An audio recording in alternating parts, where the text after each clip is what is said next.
Malacanang expressed sadness and regret over Mayor Benjamin Magalong's decision to step down from his role at the Independent Commission for Infrastructure or ICI.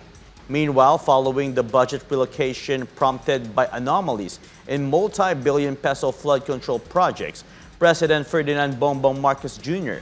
promised to safeguard the public funds. Creseline Catarong has more. Malacanang conveyed its regret over Baguio City Mayor Benjamin Magalong's resignation as special advisor to the Independent Commission for Infrastructure or ICI. However, Presidential Communications Office Secretary Dave Gomez stated that the commission will continue its mandate to ensure transparency and accountability in government infrastructure projects. Magalong resigned as special advisor to the ICI through a letter addressed to President Ferdinand Marcos Jr. last Friday. The PCO chief emphasized that the public's trust in the ICI is more important than any individual and that the commission should be allowed to perform its duties without political interference. The ICI was created through Executive Order No. 94 issued on September 11. It is tasked to investigate irregularities in multi-billion peso flood control and other infrastructure projects over the past 10 years.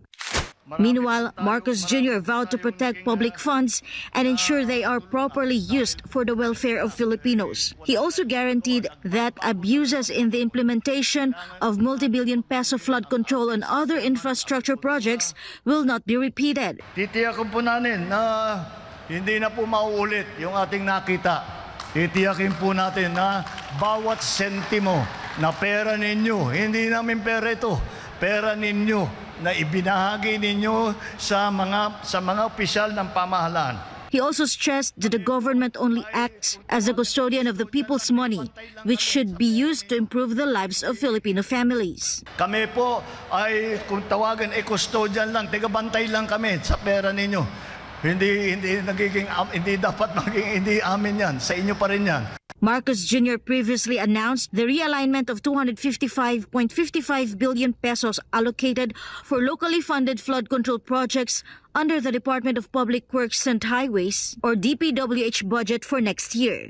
The funds will be transferred to priority programs of various government agencies, including 35.91 billion pesos for the DSWD, 26.55 billion pesos for DepEd, 39.37 billion pesos for DA, 29.28 billion pesos for DOH, 60 billion pesos for PhilHealth, 9.3 billion pesos for CHED, 1 billion pesos for TESDA, 450 million pesos for Philippine Science High School System, 3 billion pesos for DOTR, 18 billion pesos for DOLE, 5 billion pesos for NIA, 2.5 billion pesos for DICT, 4.62 million for DOE, 135 million pesos for DOF, and 4 million pesos for DENR.